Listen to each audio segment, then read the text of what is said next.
أعوذ بالله من الشيطان الرجيم. بسم الله الرحمن الرحيم. يا أيها الناس اتقوا ربكم الذي خلقكم من نفس واحدة وخلق منها زوجها وبث منهما رجالا كثيرا ونساء واتقوا الله الذي تساءلون به والأرحام إن الله كان عليكم رقيبا. സ്നേഹാദരവുകൾ നിറഞ്ഞ സത്യവിശ്വാസികളെ, സത്യവിശ്വാസിനികളെ, ജീവിതത്തിൻ്റെ എല്ലാ മേഖലകളിലും അള്ളാഹുവിൻ്റെ നിയമനിർദ്ദേശങ്ങൾ പാലിച്ചുകൊണ്ട് മുന്നോട്ട് പോകണമേ എന്ന് എന്നോട് ആദ്യവും നിങ്ങൾ ഓരോരുത്തരോടും ഉണർത്തുകയാണ്. അള്ളാഹുവെ, നിനക്ക് പൊരുത്തമായൊരു ജീവിതം നയിക്കാൻ, സത്യവിശ്വാസികളായി മുസ്ലിമുകളായി ഈ ലോകത്ത് നിന്ന് യാത്രയാവാൻ, നാളെ നിൻ്റെ ഫിർദൗസിൻ്റെ അവകാശികളാകാൻ നീ ഞങ്ങളെ അനുഗ്രഹിക്കണേ അല്ലാഹ്. പ്രിയപ്പെട്ടവരെ, വിശുദ്ധ ഖുർആനിലെ 4-ാമത്തെ അധ്യായമാണ് സൂറ അൻ-നിസ. അത് ആരംഭിക്കുന്നത് മനുഷ്യരെ സംബോധന ചെയ്തുകൊണ്ടാണ്. മനുഷ്യരെ സംബോധന ചെയ്തുകൊണ്ട് ആരംഭിക്കുന്ന മറ്റൊരു സൂറയും കൂടിയാണ് ഖുർആനിലുള്ളത്. അത് സൂറത്തുൽ ഹജ്ജാണ്. യാ അയ്യുഹന്നാസു തഖൂ റബ്ബക്കും ഇന്ന സൽസലത സ്സാഅതി ലശൈഉൻ അളീം എന്നാണ് അവിടെ തുടങ്ങിയിരിക്കുന്നത്. ഇവിടെയാവട്ടെ യാ അയ്യുഹന്നാസ് ഇത്തഖൂ റബ്ബക്കും എന്ന് തന്നെ തുടങ്ങിയിരിക്കുന്നു. ജനങ്ങളെ എന്നാണ് സംബോധന ചെയ്തിരിക്കുന്നത്. ഇത്തഖൂ റബ്ബക്കും, നിങ്ങൾ നിങ്ങളുടെ റബ്ബിനെ സൂക്ഷിക്കണം. ഇനി ആ റബ്ബിൻ്റെ സവിശേഷതകളാണ് പറയുന്നത്. അല്ലദീ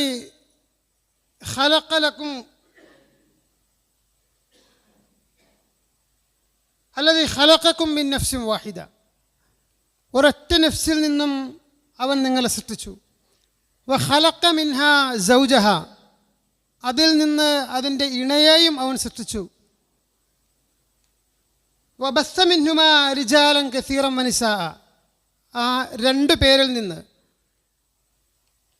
അബവൽ ബഷർ, മനുഷ്യരുടെ മാതാപിതാക്കൾ എന്ന് വിശേഷിപ്പിക്കാവുന്ന ആദം ഹവ്വ, രണ്ട് ഇണകളിൽ നിന്നും പിന്നെ രണ്ട് പേരിൽ നിന്നുമായി അള്ളാഹു സുബ്ഹാനഹു വ തആല ധാരാളമായി ആണുങ്ങളെയും പെണ്ണുങ്ങളെയും പുരുഷന്മാരെയും സ്ത്രീകളെയും സൃഷ്ടിച്ചു എന്നാണ് പിന്നീട് പറഞ്ഞത്. വബസ്സ മിൻഹുമാ റിജാലൻ കസീറൻ വനിസാഅ. എന്നിട്ട് വീണ്ടും അള്ളാഹു തആല പറയുകയാണ്, വത്തഖുല്ലാഹ്, നിങ്ങൾ അള്ളാഹുവിനെ സൂക്ഷിക്കണം. അല്ലദീ തസാഅലൂന ബിഹ്, നിങ്ങൾ ഏതൊരു അള്ളാഹുവിനെ മുൻനിർത്തിക്കൊണ്ടാണോ പരസ്പരം ഗൗരവമായ കാര്യങ്ങൾ പറയുന്നത്, കരാറുകൾ ഉണ്ടാക്കുന്നത്, അങ്ങനെയുള്ള അള്ളാഹുവിനെ നിങ്ങൾ സൂക്ഷിക്കണം എന്ന് പറയുന്നു. ആയത്തിൻ്റെ തുടക്കത്തിൽ മനുഷ്യരെ സംബോധന ചെയ്തുകൊണ്ട് അള്ളാഹുവിനെ സൂക്ഷിക്കണം എന്ന് പറയുന്നു. ആയത്തിൻ്റെ മധ്യത്തിൽ മനുഷ്യരുടെ സൃഷ്ടിപ്പിനെക്കുറിച്ചും മനുഷ്യരിൽ നിന്ന് തന്നെ ഇണകളെ നൽകിയതിനെക്കുറിച്ച് പറഞ്ഞതിന് ശേഷം, അതേപോലെ പാരാവാരമായി തീർന്ന മനുഷ്യ സമൂഹത്തെ സൃഷ്ടിച്ച് പടച്ചതിനെക്കുറിച്ച് പറഞ്ഞതിന് ശേഷം വീണ്ടും അള്ളാഹു തആല ആവശ്യപ്പെടുന്നു, നിങ്ങൾ അള്ളാഹുവിനെ സൂക്ഷിക്കണം. അതിനോട് ചേർത്ത് അള്ളാഹു പറഞ്ഞ മറ്റൊരു കാര്യം വൽ അർഹാം എന്നാണ്. നിങ്ങൾ അർഹാമുകളെയും സൂക്ഷിക്കണമെന്നാണ്. അർഹാം എന്ന പദം കൊണ്ട് ഇവിടെ ഉദ്ദേശിച്ചിരിക്കുന്നത് കുടുംബ ബന്ധങ്ങളാണ്. കുടുംബ ബന്ധങ്ങളെയും നിങ്ങൾ സൂക്ഷിക്കണം. വത്തഖുല്ലാഹ അല്ലദീ തസാഅലൂന ബിഹി വൽ അർഹാം ഇന്നല്ലാഹ കാന അലൈക്കും റഖീബ. അല്ലാഹു തആല നിങ്ങളുടെ മേൽ കാര്യങ്ങളെയൊക്കെ വളരെ സൂക്ഷ്മതയോടെ നോക്കിക്കാണുന്നവനാണ് എന്നൊരു ഉണർത്തലും അള്ളാഹു നൽകുന്നുണ്ട്. പ്രിയപ്പെട്ടവരെ, നമ്മളിവിടെ മനസ്സിലാക്കേണ്ടുന്ന കാര്യം, അള്ളാഹുവിൻ്റെ ഇസ്മിനെക്കുറിച്ച് പറഞ്ഞ ഉടനെ അള്ളാഹു പറയുന്നത് കുടുംബ ബന്ധങ്ങളെ നിങ്ങൾ കാത്തു സൂക്ഷിക്കണമെന്നാണ്. ഇപ്പോൾ വിശുദ്ധ ഇസ്ലാമിൽ, അല്ലെങ്കിൽ ഇസ്ലാമിക് പോയിൻ്റ് ഓഫ് വ്യൂവിൽ, കുടുംബം എന്ന് പറയുന്ന ഒരു സംവിധാനത്തിന് എത്ര വലിയ പ്രാധാന്യം ഉണ്ട് എന്നാണ് നമ്മൾ മനസ്സിലാക്കേണ്ടുന്നത്. അള്ളാഹുവിനെ സൂക്ഷിക്കണമെന്നാവശ്യപ്പെട്ടതോടൊപ്പം അള്ളാഹു തആല ആവശ്യപ്പെടുകയാണ്, നിങ്ങൾ കുടുംബ ബന്ധങ്ങളും പവിത്രമായി കാത്തു സൂക്ഷിക്കണം. അപ്പോൾ ഇത് അള്ളാഹുവിലുള്ള വിശ്വാസത്തിൻ്റെ, അവന് വഴിപ്പെട്ടുകൊണ്ടുള്ള ജീവിതത്തിൻ്റെ ഒരു ഭാഗമാണ് ഇസ്ലാമിക കുടുംബ ജീവിതവും എന്നാണ് നമ്മൾ മനസ്സിലാക്കേണ്ടുന്നത്. മറ്റൊരു കാര്യം, ഇവിടെ അല്ലാഹു തആല കുടുംബ ബന്ധങ്ങളെ സൂചിപ്പിക്കാൻ വേണ്ടി ഉപയോഗിച്ചിരിക്കുന്ന പദം അർഹാം എന്ന പദം ഖുർആനിൽ മറ്റ് സന്ദർഭങ്ങളിലും ഉപയോഗിച്ചിട്ടുണ്ട്. യഅലമു മാ ഫിൽ അർഹാം, അള്ളാഹുവാണ് അർഹാമുകൾ ഉള്ള കാര്യങ്ങളെ അറിയുന്നവൻ എന്ന് മറ്റൊരു സ്ഥലത്ത് പറയുന്നുണ്ട്. അവിടെ അർഹാമിന് ഗർഭാശയങ്ങൾ എന്നാണ് അർത്ഥം. റഹ്മ എന്നൊക്കെ പറഞ്ഞാൽ കാരുണ്യം എന്നാണ് ആ പദത്തിൻ്റെ അർത്ഥം. അള്ളാഹു അവനെക്കുറിച്ച് പരിചയപ്പെടുത്തുന്നതിന് ആദ്യമായി പ്രയോഗിച്ച പദം അർ റഹ്മാൻ എന്നാണ്, പിന്നെ അർ റഹീം എന്നാണ്. ഇതൊക്കെ റഹ്മ എന്ന പദവുമായി ബന്ധപ്പെട്ടതാണ്, അഥവാ കാരുണ്യവുമായി ബന്ധപ്പെട്ട സംസാരങ്ങളാണ്. അപ്പോൾ അള്ളാഹു അവൻ്റെ ഏറ്റവും വലിയ വിശേഷണമായി കാരുണ്യവാനാണ് എന്ന് അവനെക്കുറിച്ച് പരിചയപ്പെടുത്തുമ്പോൾ അതേ പദത്തിൽ നിന്നും നിഷ്പന്നമാകുന്ന പദം ഉപയോഗിച്ചുകൊണ്ടാണ് ഗർഭാശയത്തെ സൂചിപ്പിച്ചിരിക്കുന്നത്. അതേ പദം തന്നെയാണ് കുടുംബ ബന്ധങ്ങൾക്ക് വേണ്ടിയും വിശുദ്ധ ഖുർആനിൽ ഉപയോഗിച്ചിരിക്കുന്നത് എന്ന് കാണുമ്പോൾ ആ കുടുംബ ബന്ധം എങ്ങനെയായിരിക്കണം എന്നത് കൂടിയാണ് നമുക്ക് മനസ്സിലാകുന്നത്. ജനിച്ച് വളർന്നുകൊണ്ടേയിരിക്കുന്ന ഭ്രൂണാവസ്ഥയിൽ നിന്നും ഒരു മനുഷ്യനായി രൂപാന്തരപ്പെട്ടുകൊണ്ടേയിരിക്കുന്ന ഒരു കുഞ്ഞിനെ എത്ര സംരക്ഷണയോടുകൂടിയാണ് അല്ലാഹു തആല ആ കുഞ്ഞിൻ്റെ ഉമ്മയുടെ വയറ്റിൽ സംവിധാനിച്ചിരിക്കുന്നത്. സയൻസ് പഠിച്ചിട്ടുള്ള നമുക്കൊക്കെ അറിയാം, അല്ലാഹു തആല അതിൽ ഏർപ്പെടുത്തിയിരിക്കുന്ന സുരക്ഷാ സംവിധാനങ്ങൾ അത്രയും കരുതൽ ആ കുഞ്ഞിനെ നൽകുകയാണ്.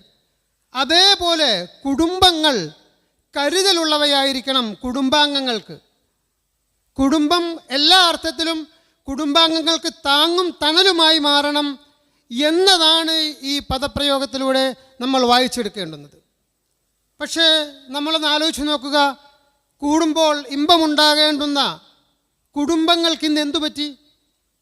ഒരുപാട് പ്രശ്നങ്ങളിലൂടെയാണ് പല കുടുംബങ്ങളും അല്ലെങ്കിൽ കുടുംബ ബന്ധങ്ങളും ഇന്ന് മുന്നോട്ട് പോയിക്കൊണ്ടേയിരിക്കുന്നത്.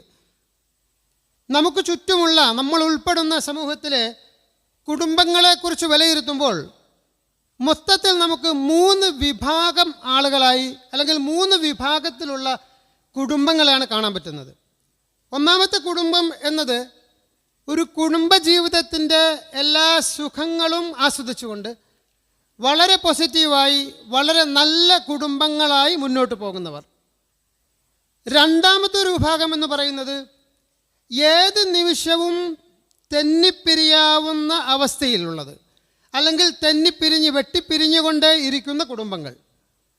മൂന്നാമതൊരു കുടുംബമുണ്ട്, ഉള്ളിലുള്ള പ്രശ്നങ്ങളെയൊക്കെ കടിച്ചമർത്തിക്കൊണ്ട് മറ്റുള്ളവർക്ക് വേണ്ടി, ഒരുപക്ഷെ മാതാപിതാക്കൾക്ക് വേണ്ടി അല്ലെങ്കിൽ സുഹൃത്തുക്കൾക്ക് വേണ്ടി അല്ലെങ്കിൽ സമൂഹത്തിന് വേണ്ടി, അങ്ങനെ വേറെ ആരെങ്കിലും ഭയപ്പെട്ടുകൊണ്ട് അവർക്ക് വേണ്ടി സ്വന്തമായി എല്ലാ വിഷമങ്ങളും പ്രശ്നങ്ങളും കടിച്ചിറക്കിക്കൊണ്ട് കഴിഞ്ഞുകൊണ്ടേയിരിക്കുന്ന കുടുംബങ്ങൾ. ഒരുതരം അഗ്നിപർവ്വത സമാനമായ കുടുംബങ്ങളാണ് അവ എന്ന് നമ്മൾ മനസ്സിലാക്കേണ്ടി വരും. ഭൂമിയുടെ ബലത്തിന് വേണ്ടിയിട്ടാണ് പർവ്വതങ്ങളെ സൃഷ്ടിച്ചതെന്ന് ഖുർആൻ പറയുന്നുണ്ട്, ഭൂമിയുടെ ആണികളായിക്കൊണ്ട്. അപ്പോൾ ഉയർന്നു നിൽക്കുന്ന പർവ്വതങ്ങൾ അത്രയും സ്ട്രോങ് ആണ്. ഒരു അഗ്നിപർവ്വതം പുറമേ നിന്ന് കണ്ടാലും വളരെ സ്ട്രോങ് ആയ ഒരു പർവ്വതമാണ് എന്ന് തോന്നിയേക്കാം. പക്ഷെ അതിൻ്റെ ഉള്ളിൽ പുകഞ്ഞുകൊണ്ടേയിരിക്കുന്നത് ലോഹങ്ങൾ ഉൾപ്പെടെയാണ്. വലിയ താപം പുറപ്പെടുവിച്ചുകൊണ്ട് അത് തിളച്ചു മറിഞ്ഞുകൊണ്ടേയിരിക്കുകയാണ്. വളരെ ദുർബലമായ ഭൂമിയുടെ ആ ഉയർന്നു നിൽക്കുന്ന പർവ്വത സമാനമായ ആ ഭാഗം ഏത് നിമിഷവും പൊട്ടിത്തെറിക്കാം. അങ്ങനെ പൊട്ടിത്തെറിച്ചാൽ വളരെയേറെ ഊഷ്മാവ് വർദ്ധിച്ച ലാവയാണ് പുറത്തേക്ക് വരുന്നത്. അത് ആ ചുറ്റുമുള്ള പ്രദേശങ്ങളെ ഒക്കെ നശിപ്പിച്ചു കളയും. എന്നതുപോലെയാണ് ചില കുടുംബങ്ങൾ. പുറമേ നിന്ന് കാണുമ്പോൾ വളരെ ശക്തമായൊരു കുടുംബ സംവിധാനമായി തോന്നുമെങ്കിലും അകത്ത് ഒരുപാട് പ്രശ്നങ്ങൾ നീറിപ്പുകയുന്നുണ്ട്. അതുകൊണ്ട് തന്നെ ഇങ്ങനെ കടിച്ചമർത്തി കഴിയുന്ന ഈ ഒരു കുടുംബ സംവിധാനം ഏത് നിമിഷവും പൊട്ടിച്ചിതറാം. അങ്ങനെ പൊട്ടിച്ചിതറിയാൽ വളരെ വലിയ ദുരന്തമായിരിക്കും പിന്നീട് സംഭവിക്കുന്നത്. അങ്ങനെയുള്ള കുടുംബങ്ങളെയാണ് നമ്മൾ കാണുന്നത് ഒരു വിഭാഗം. ഈ അവസാനം പറഞ്ഞ ഈ 2 വിഭാഗങ്ങളും ഇസ്ലാമിക വീക്ഷണത്തിൽ പറഞ്ഞാൽ അതൊരു കുടുംബമേ അല്ല. അങ്ങനെ ഒരു കുടുംബ സംവിധാനം ഇസ്ലാമിക വീക്ഷണത്തിൽ ഇല്ല എന്നുള്ളതാണ്. അഥവാ എല്ലാം കടിച്ചമർത്തിക്കൊണ്ട് മറ്റുള്ളവർക്ക് വേണ്ടി മാത്രം ഒരു കുടുംബമായി കഴിഞ്ഞു പോകുന്ന കുടുംബ സംവിധാനം ഇസ്ലാമിക വീക്ഷണത്തിലില്ല. അതുപോലെ എപ്പോഴും പ്രശ്നങ്ങളായി തെറ്റിപ്പിരിഞ്ഞുകൊണ്ടേയിരിക്കുന്ന ഒരു സംവിധാനവും ഇസ്ലാമിലില്ല. ഇസ്ലാം എല്ലായ്പ്പോഴും കാണുന്നത് വളരെ ആരോഗ്യമുള്ള ഒരു കുടുംബ സംവിധാനത്തെയാണ്. കാരണം സോഷ്യൽ ലൈഫിൻ്റെ, സാമൂഹിക ജീവിതത്തിൻ്റെ ഒന്നാമത്തെ യൂണിറ്റാണല്ലോ ഫാമിലി, കുടുംബം എന്ന് പറയുന്നത്. അത് ഭദ്രവും സുരക്ഷിതവുമായിരിക്കണം, അത് സമാധാനം നിൽക്കുന്നതായിരിക്കണം. എങ്കിൽ മാത്രമേ ഇത്തരം കുടുംബങ്ങൾ ചേർന്നുള്ള ആരോഗ്യകരമായ സമൂഹങ്ങൾ സൃഷ്ടിക്കപ്പെടുകയുള്ളൂ. ഇസ്ലാമിക ജീവിത സംവിധാനം, ജീവിത സങ്കല്പം എന്നത് എപ്പോഴും സാമൂഹിക ജീവിതത്തിൽ അധിഷ്ഠിതമാണ്. അതുകൊണ്ട് തന്നെ ആരോഗ്യമുള്ള കുടുംബങ്ങളാണ് ഇസ്ലാമിൻ്റെ ലക്ഷ്യവും. അപ്പോൾ അനാരോഗ്യകരമായ രീതിയിലുള്ള കുടുംബ സംവിധാനങ്ങൾ ഒരിക്കലും ഇസ്ലാമിന് ഉൾക്കൊള്ളാനോ അംഗീകരിക്കാനോ പറ്റുന്നതല്ല എന്നുള്ളതാണ്. അതുകൊണ്ടാണല്ലോ നിവൃത്തിയില്ലാത്ത ഒരവസ്ഥ വന്നു ചേർന്നാൽ പിരിയാനുള്ള അവകാശം ഇസ്ലാം തന്നത്. വളരെ അനിവാര്യമായ സന്ദർഭങ്ങളിൽ പിരിയുക എന്നുള്ളതാണ് ഇസ്ലാമിൻ്റെ താല്പര്യം. കാരണം ആ പിരിയലിലൂടെ വീണ്ടും ആ രണ്ട് വ്യക്തികൾ വേറെ രണ്ട് ആളുകളെ കണ്ടെത്തിക്കൊണ്ട് ഒരുപക്ഷെ ആരോഗ്യകരമായ മറ്റു രണ്ട് കുടുംബങ്ങളായി അവർ മാറാം. എന്തായാലും സ്വന്തം ജീവിതം നരകതുല്യമായി മുന്നോട്ട് പോകുന്നതിന് ഇസ്ലാം താല്പര്യപ്പെടുന്നില്ല എന്നുള്ളതാണ് തലാഖ് അനുവദിക്കപ്പെട്ടതിലൂടെ നമ്മൾ മനസ്സിലാക്കേണ്ടത്. കുടുംബ ബന്ധത്തിൻ്റെ ഊഷ്മളതയെക്കുറിച്ച്, ഇണകളായി ജീവിക്കുന്നതിൻ്റെ ഊഷ്മളതയെക്കുറിച്ച് ഖുർആൻ വളരെ വിശദമായി സംസാരിക്കുന്നുണ്ട്.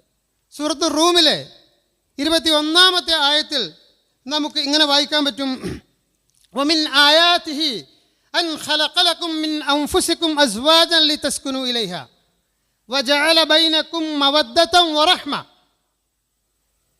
നോക്കൂ, വമിൻ ആയാതിഹി എന്നാണ് ഈ സൂക്തം ആരംഭിച്ചിരിക്കുന്നത്.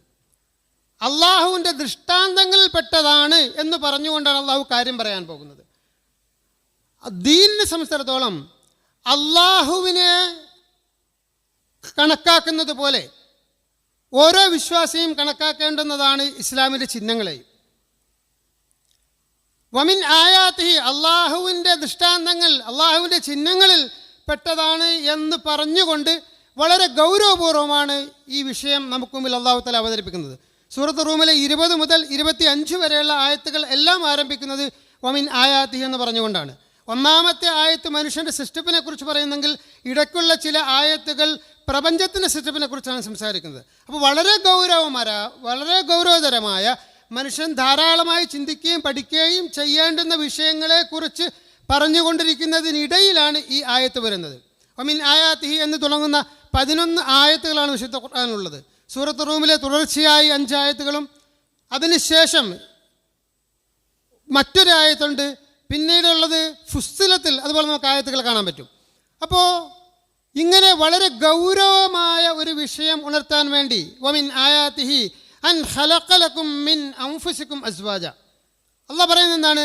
നിങ്ങളിൽ നിന്നും നിങ്ങൾക്ക് ഇണകളെ ഉണ്ടാക്കി തന്നു എന്നുള്ളത് അള്ളാഹുവിൻ്റെ ദൃഷ്ടാന്തങ്ങളിൽപ്പെട്ട ഒന്നാണ്. അപ്പോൾ മനുഷ്യരാണ് ഇണകൾ. അതുകൊണ്ടാണ് മനുഷ്യേതര ജീവജാലങ്ങളെ ഇണകളാക്കുന്നതും മൃഗരതി പോലെയുള്ള കാര്യങ്ങളും ഇസ്ലാമിക വിരുദ്ധമായി മാറുന്നത്. കാരണം മനുഷ്യൻ അള്ളാഹു തആല മനുഷ്യരിൽ നിന്ന് തന്നെ ഇണകളെ ഉണ്ടാക്കി തന്നിരിക്കുന്നു. അതൊരു ദൃഷ്ടാന്തമാണ് എന്നും അള്ളാഹു പറഞ്ഞു. തുടർന്ന് അള്ളാഹു പറയുകയാണ്: വജഅല ബൈനക്കും മവദ്ദതൻ വറഹ്മ. അതുപോലെ ഈ ഇണകളായ നിങ്ങൾക്കിടയിൽ അള്ളാഹു തആല മവദ്ദത്തും റഹ്മത്തും ഇട്ട് തന്നിരിക്കുന്നു. റഹ്മ എന്ന പദം നമ്മൾ കുറച്ചു മുമ്പ് ചർച്ച ചെയ്തതാണ്. കാരുണ്യവുമായി ബന്ധപ്പെട്ടാണ്, അള്ളാഹുവിൻ്റെ ഉദാത്തമായ ഒരു വിശേഷണവുമായി ബന്ധപ്പെട്ടതാണ്.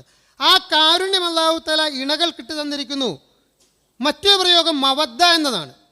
മവദ്ദ എന്ന് പറഞ്ഞാൽ വളരെ കാണാൻ കൊതിക്കുന്ന, സംസാരിച്ചിരിക്കാൻ കൊതിക്കുന്ന, എപ്പോഴും ഒരുമിച്ചിരിക്കാൻ കൊതിക്കുന്ന ഒരു മാനസികാവസ്ഥയാണ് മവദ്ദ എന്ന് പറയുന്നത്. അപ്പോൾ സ്നേഹത്തിൻ്റെ ഏറ്റവും ഉയർന്ന ഒരു രൂപം, പ്രണയം എന്നൊക്കെ നമ്മൾ മലയാളത്തിൽ പറയുന്ന ആ ഒരു കാര്യമാണ് മവദ്ദ എന്ന പദം കൊണ്ട് ഉദ്ദേശിക്കുന്നത്. അപ്പോൾ അള്ളാഹു തആല ഇണകളായി ജീവിക്കുന്നവർക്കിടയിൽ മവദ്ദത്തും റഹ്മത്തും അള്ളാഹു തആല ഇട്ട് തന്നിരിക്കുന്നു. ഇതും അള്ളാഹുവിൻ്റെ ദൃഷ്ടാന്തങ്ങളിൽപ്പെട്ട ഒന്നാണ് എന്ന് അള്ളാഹു തആല പറയുകയാണ്. ഇന്ന ഫീ ദാലിക ലആയാത്തിൻ ലിഖൗമിൻ യതഫക്കറൂൻ. ഇക്കാര്യം പറഞ്ഞിട്ട് അള്ളാഹു തആല പറഞ്ഞു, തീർച്ചയായും ചിന്തിക്കുന്ന ആളുകൾക്ക് ഇതിലൊക്കെ വളരെയേറെ ദൃഷ്ടാന്തമുണ്ട്. അപ്പോൾ ചിന്തിക്കുന്നവർക്കാണ് ഇതിലെ ദൃഷ്ടാന്തങ്ങൾ മനസ്സിലാക്കാൻ പറ്റുക. നമ്മളൊന്ന് ആലോചിച്ച് നോക്കൂ, ഒരു പരിചയമില്ലാതിരുന്ന 2 വ്യക്തികൾ തമ്മിൽ വിവാഹിതരാകുന്നു. ആ വിവാഹിതരാകുന്ന ആ സമയം മുതൽ അവർക്കിടയിൽ ഒരിക്കലും പിരിയാൻ പറ്റാത്തത്ര ഇത്ര ഊഷ്മളമായ സ്നേഹബന്ധം എവിടെ നിന്ന് വരുന്നതാണ്? അത് തീർച്ചയായും അള്ളാഹു ഈ ആയത്തിൽ പ്രതിപാദിച്ച രൂപത്തിൽ അവൻ്റെ പ്രത്യേക കാരുണ്യം കൊണ്ട് 2 പേരുടെയും ഹൃദയത്തിൽ ഇട്ടുകൊടുക്കുന്നത് തന്നെയാണ്. അതാണ് പിന്നീട് വളർന്ന് പുഷ്കലമാകുന്നത്. അപ്പോൾ സ്വാഭാവികമായും അള്ളാഹു സുബ്ഹാനഹു വ തആലയുടെ ഒരു വരദാനം എന്ന നിലക്ക് അള്ളാഹു തആല അവൻ ഇണകളാക്കിയ ആളുകളുടെ മനസ്സുകളിലേക്ക് മവദ്ദത്തും റഹ്മത്തും ഇട്ടുകൊടുക്കുന്നു. ഇത് അള്ളാഹുവിൻ്റെ ഒരു ദൃഷ്ടാന്തമാണ് എന്നാണ് നമ്മെ ഉണർത്തുന്നത്. പ്രിയപ്പെട്ടവരെ, നമ്മളൊന്ന് ആലോചിച്ച് നോക്കുക. ഈ മവദ്ദയും റഹ്മയും ഒക്കെ നമ്മുടെ ജീവിതത്തിൽ നമുക്ക് അനുഭവേദ്യമാകുന്നുണ്ടോ? നമ്മുടെ ഇണകൾക്ക് ഇത് പകർന്നു കൊടുക്കാൻ നമുക്ക് സാധിക്കുന്നുണ്ടോ? ഇത് വളരെ ഗൗരവമായൊരു ചോദ്യമാണ്. പലപ്പോഴും വളരെ സീരിയസായി നമ്മൾ ആലോചിച്ച് കഴിയുമ്പോൾ ഇതത്ര ഖുർആൻ വിവക്ഷിക്കുന്ന രൂപത്തിൽ എല്ലാ കുടുംബങ്ങളിലും എല്ലാ ഇണകൾക്കും ഇടയിൽ ലഭ്യമാവുന്നില്ല, അല്ലെങ്കിൽ പരസ്പരം പകർന്നു നൽകുന്നില്ല എന്നുള്ളത് ഒരു ദുഃഖകരമായ കാര്യമാണ്. ഇപ്പം നമുക്കറിയാം, പുതിയ ജനറേഷനെ സംബന്ധിച്ചോളം വളർന്നു വന്നുകൊണ്ടേയിരിക്കുന്ന യുവാക്കൾക്കും യുവതികൾക്കും ഇടയിൽ വിവാഹ ജീവിതത്തോട് തന്നെ ഒരുതരം വിരക്തിയാണ്.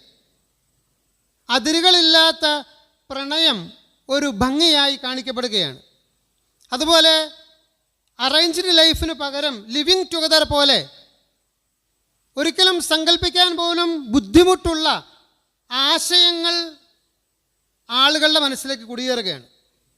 ഒരു കാലത്ത് നമ്മൾ ഇത്തരം ചിന്താഗതികളെയൊക്കെ വായിച്ചിരുന്നത് പടിഞ്ഞാറൻ ജീവിതങ്ങളെ വായിക്കുമ്പോഴായിരുന്നെങ്കിൽ ഇന്ന് അതൊക്കെ നമ്മുടെ ജീവിതത്തിലേക്ക് എത്തിച്ചേർന്നിരിക്കുകയാണ്. പടിഞ്ഞാറ് ഒരു കാര്യം കുറേ കാലം കൊണ്ടു നടക്കുകയും അവർ ഒഴിവാക്കുകയും ചെയ്യുമ്പോൾ അത് പിന്നെ നമ്മളിലേക്ക് വന്നു ചേരുന്ന ഒരു സ്ഥിതിവിശേഷമാണ് പല വിഷയങ്ങളിലും നമ്മൾ കാണുന്നത്.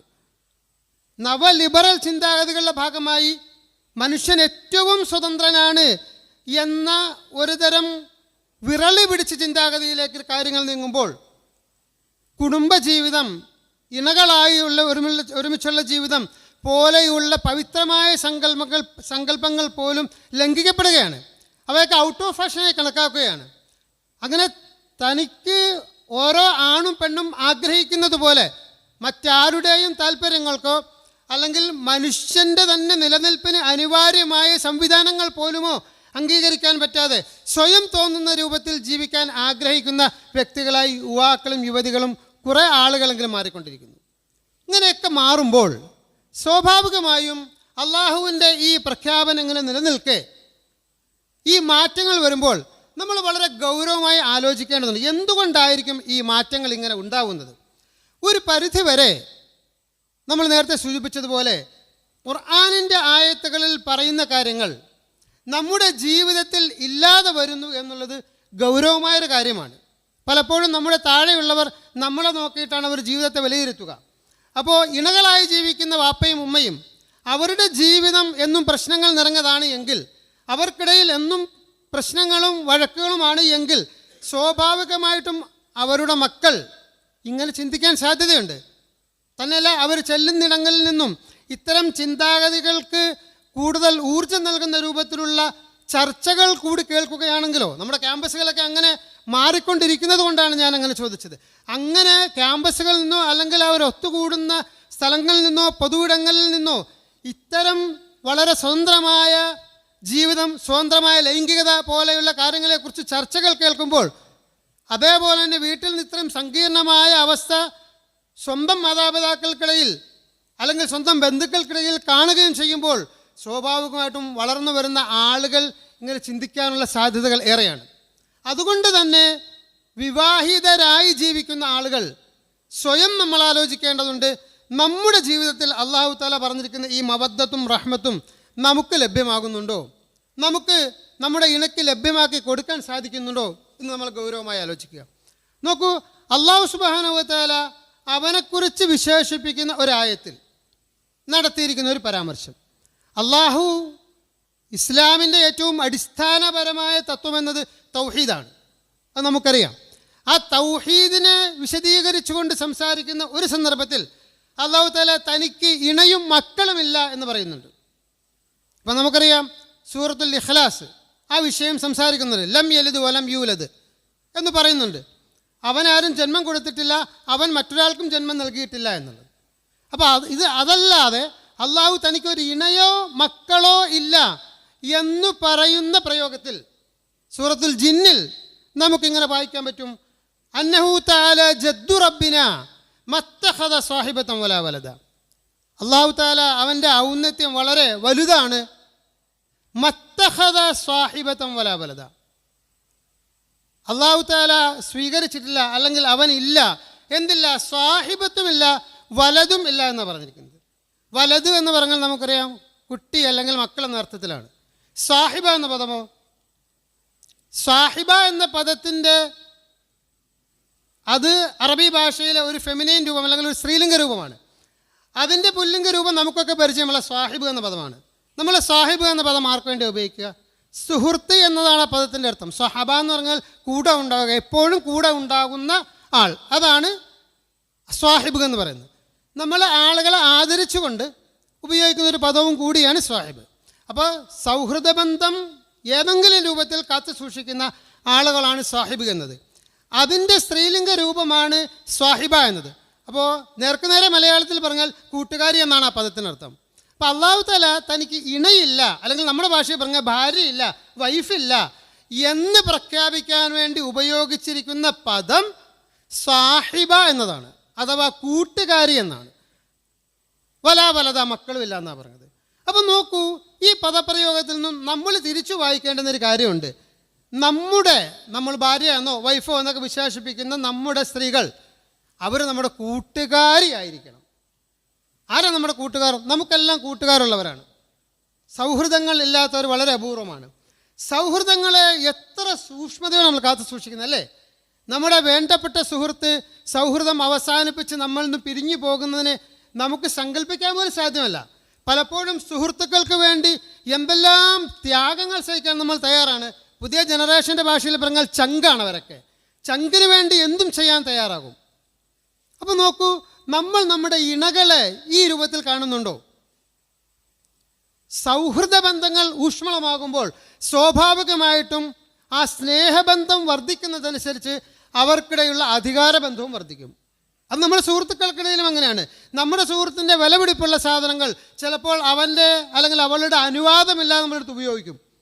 നമ്മുടെ സാധനങ്ങൾ ചിലപ്പോൾ അവനോ അല്ലെങ്കിൽ അവളോ എടുത്ത് ഉപയോഗിച്ചെന്ന് വരാം. പക്ഷെ നമ്മൾ ഒരിക്കലും അതിൻ്റെ പേരിൽ വഴക്കുണ്ടാക്കുകയോ പഴി പറയുകയോ ഇല്ല. അത് അങ്ങോട്ടും ഇങ്ങോട്ടുമുള്ള സ്നേഹബന്ധത്തിൻ്റെ ഭാഗമായിട്ട് കണക്കാക്കും.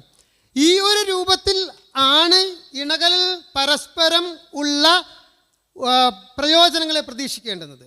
അല്ലാതെ പുരുഷന്മാരെ സംബന്ധിച്ചിടത്തോളം തങ്ങളുടെ ഇണകളായി വരുന്ന സ്ത്രീകൾ നമുക്ക് വേണ്ടി ഭക്ഷണം ഉണ്ടാക്കാനുള്ളവരും നമ്മുടെ വസ്ത്രം കഴുകാനുള്ളവരും നമുക്ക് വേണ്ടി നീ എല്ലാ കാര്യങ്ങളും ചെയ്തു തരാനുള്ളവരാണ് എന്ന് കരുതുന്നെങ്കിൽ ഇസ്ലാമിക വീക്ഷണത്തിൽ അങ്ങനെ ഇല്ല എന്നുള്ളതാണ്. മറിച്ച് നമ്മൾ നേരത്തെ പറഞ്ഞതുപോലെ സ്നേഹബന്ധം ഊഷ്മളമാകുന്നതിൻ്റെ അടിസ്ഥാനത്തിൽ പരസ്പരം അങ്ങോട്ടും ഇങ്ങോട്ടും ഖിദ്മത്തുകൾ ചെയ്തു കൊടുക്കാം. അത് രണ്ടുപേരും അങ്ങോട്ടും ഇങ്ങോട്ടും ചെയ്തു കൊടുക്കാം എന്നുള്ളതാണ്. അത് സൗഹൃദ ബന്ധത്തിൻ്റെ ഒരു ബാക്കിപത്രം മാത്രമാണ് സേവനങ്ങൾ എന്നുള്ളത്. സേവനങ്ങൾ ഡിമാൻഡ് ചെയ്യുവാൻ നമുക്കൊരിക്കലും സാധ്യമല്ല. ഇനി ചിലപ്പോഴൊക്കെ നമുക്കുള്ള ഒരു സങ്കല്പം നമ്മുടെ ഇണകളേക്കാൾ മുതിർന്നവരാണ് നമ്മൾ എന്നുള്ളതാണ്.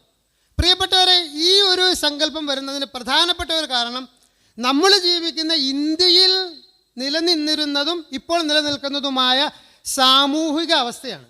സ്ത്രീ എന്നും ഒരു രണ്ടാം ജന്മമായി കാണുന്ന ഒരു സംസ്കാരമാണ് ഇന്ത്യൻ സംസ്കാരം എന്നത്. അപ്പോൾ സ്വാഭാവികമായിട്ടും അതേ സംസ്കാരത്തിൻ്റെ പിന്തുടർച്ച നമ്മളറിയാതെ നമ്മുടെയൊക്കെ മനസ്സുകൾ നിലകൊള്ളുന്നു എന്നുള്ളതാണ്. ഇസ്ലാം പോലെ വളരെ ഉത്കൃഷ്ടമായ ഒരു സന്ദേശം ഇന്ത്യയിൽ വന്ന് ഇവിടുത്തെ ജനങ്ങൾ ആ ഇസ്ലാമിലേക്ക് കൺവേർട്ട് ചെയ്യപ്പെടുമ്പോഴും മുൻകാല ചരിത്രങ്ങൾ പരിശോധിച്ചാലും നമുക്ക് മനസ്സിലാക്കാൻ പറ്റുന്ന ഒരു നഗ്ന യാഥാർത്ഥ്യം എന്നത് സത്യസന്ധമായ ഒരു ഇസ്ലാമിക സ്വീകരണമൊന്നും പലരുടെയും വിഷയത്തിൽ നടന്നിട്ടില്ല എന്നുള്ളതാണ്.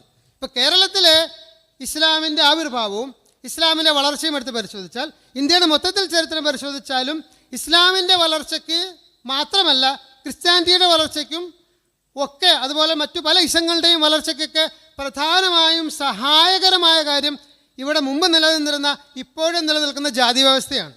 ജാതി വ്യവസ്ഥയിൽ മേൽജാതിയുടെ കരാളഹസ്തത്തിൽ കഷ്ടപ്പെട്ടിരുന്ന മനുഷ്യർ സ്വാതന്ത്ര്യം ആഗ്രഹിച്ചുകൊണ്ടാണ് ആദ്യം ക്രിസ്ത്യാനിറ്റിയിലേക്കും അതുപോലെ ഇസ്ലാമിലേക്കും ഒക്കെ ആളുകൾ പൊതുവിൽ കൺവേർഷൻ നടക്കുന്നത്.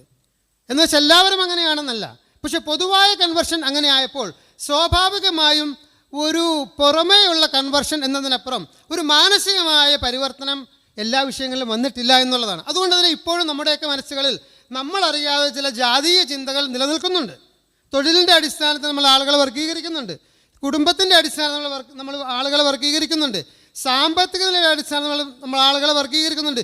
ഇതൊന്നും ഇല്ല എന്ന് നമ്മൾ ആദർശപരമായി പറയുമ്പോഴും പ്രാക്ടിക്കലായി എൻ്റെയും നിങ്ങളുടെയൊക്കെ ജീവിതത്തിൽ അറിഞ്ഞോ അറിയാതെ ഇതൊക്കെ സംഭവിക്കുന്നുണ്ടോ എന്നുള്ള യാഥാർത്ഥ്യമാണ്. ഇതേപോലെ ഒരു ദുരന്തമാണ് സ്ത്രീകളുടെ വിഷയത്തിലും നമുക്കുള്ള സങ്കല്പം.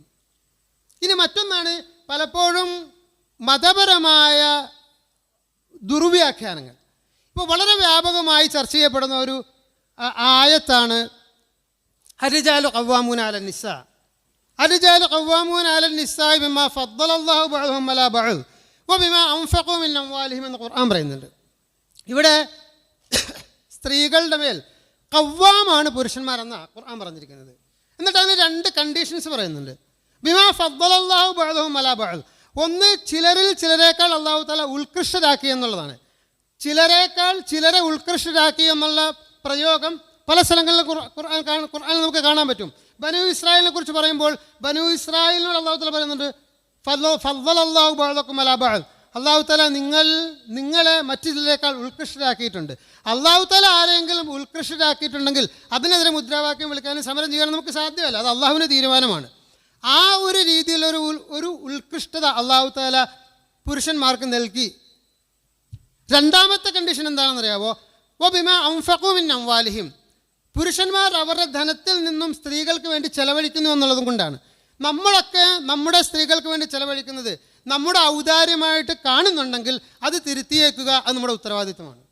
കാരണം ഈ 2 കാര്യങ്ങൾ ഉള്ളത് കൊണ്ടാണ് സ്ത്രീകളുടെ മേൽ നമ്മൾ ഖവ്വാമാകുന്നത്. ഇനി ഖവ്വാം എന്ന പദത്തിന് പലപ്പോഴും കൊടുക്കുന്ന ഒരു ശക്തിയുടെ ഖുവ്വത്തിൻ്റെ മറ്റൊരു രൂപമായിട്ടാണ്. ഒരിക്കലുമല്ല. ഖിയാം എന്ന പദവുമായിട്ടാണ് ഖവ്വാമിന് ബന്ധം. നിങ്ങൾ നിലനിർത്തുക എന്ന അർത്ഥത്തിലാണ് ആ പദത്തെ നമ്മൾ മനസ്സിലാക്കേണ്ടുന്നത്. കാരണം ഇതേ പദപ്രയോഗം സൂറത്ത് നിസായിൽ 100-ാമത്തെ ആയത്തിൽ ഉപയോഗിച്ചിട്ടുണ്ട്. അതുപോലെ സൂറത്ത് നിസായിന് ശേഷമുള്ള മാഇദയിൽ നമുക്ക് കാണാൻ പറ്റും. അവിടെയൊക്കെ കൂനു ഖവ്വാമീന ലില്ലാഹി ശുഹദാ ബിൽ ഖിസ്ത്, അവിടെയും ഖവ്വാം എന്ന പദം തന്നെയാണ്. നിങ്ങൾ നീതിക്ക് വേണ്ടി ശക്തമായി നിലകൊള്ളുന്നവരാകണമെന്നാണ്.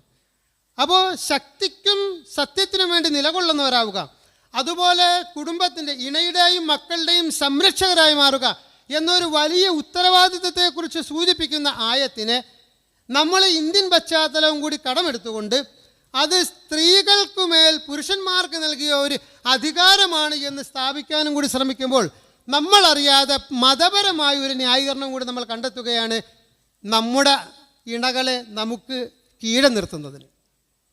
പക്ഷെ അങ്ങനെ ഇല്ല എന്നുള്ളതാണ് വസ്തുത.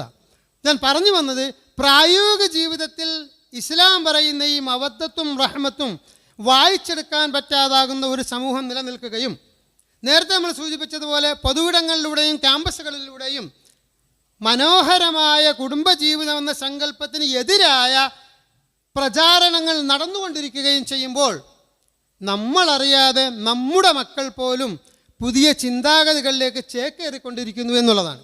ഇത് വളരെ അപകടകരമായ ഒരു അവസ്ഥയിലേക്കായിരിക്കും നമ്മളെ കൊണ്ടെത്തിക്കുക. അതുകൊണ്ട് ഇണ എന്നതുകൊണ്ട് അല്ലെങ്കിൽ കുടുംബം എന്നതുകൊണ്ട് എന്താണ് അള്ളാഹുവും റസൂലും നമുക്ക് പരിചയപ്പെടുത്തി തന്നത് എന്ന് മനസ്സിലാക്കി പരസ്പരം സ്നേഹത്തോടെ പൊരുത്തത്തോടെ കഴിയുകയും അതുപോലെ തന്നെ തുല്യമായ അവകാശങ്ങൾ വകവെച്ചുകൊണ്ട് മുന്നോട്ട് പോവുകയും നമുക്ക് ജനിക്കുന്ന മക്കളുടെ സംരക്ഷകരും അവരെ നയിക്കുന്നവരുമായി നമ്മൾ മാറുകയും ചെയ്യുക. അതോടൊപ്പം തന്നെ നമ്മുടെ അടുത്ത ബന്ധുക്കൾക്കും അകന്ന ബന്ധുക്കൾക്കും പിന്നെ ഖുർആൻ നിർദ്ദേശിച്ചിരിക്കുന്ന രൂപത്തിലെ സാമൂഹികപരമായ എല്ലാ മര്യാദകളും പാലിച്ചുകൊണ്ട് സമൂഹത്തിന് പ്രയോജനപ്രദമാകുന്ന ഒരു യൂണിറ്റായി നമ്മുടെ കുടുംബം മാറുമ്പോഴാണ് നമ്മുടെ കുടുംബം ഇസ്ലാമിക കുടുംബമായി മാറുന്നത്. ആ രീതിയിൽ ചിന്തിക്കാനും പ്രവർത്തിക്കാനും നമ്മളെല്ലാവരും ശ്രമിക്കുക. അല്ലാഹു സുബ്ഹാനഹു വ തആല നമ്മെ അതിന് സഹായിക്കുമാറാവട്ടെ. അഖൂലു ഖൗലി ഹാദാ വഅസ്തഗ്ഫിറുല്ലാഹൽ അലീമ ലി വലക്കും വഅസ്തഗ്ഫിറു അന്നി വഅൻകും വഅൻ ജമീഇൽ മുസ്ലിമീന വൽ മുഅ്മിനീന അജ്മഈൻ ഫസ്തഗ്ഫിറൂഹു ഇന്നഹു ഹുവൽ ഗഫൂറുർ റഹീം.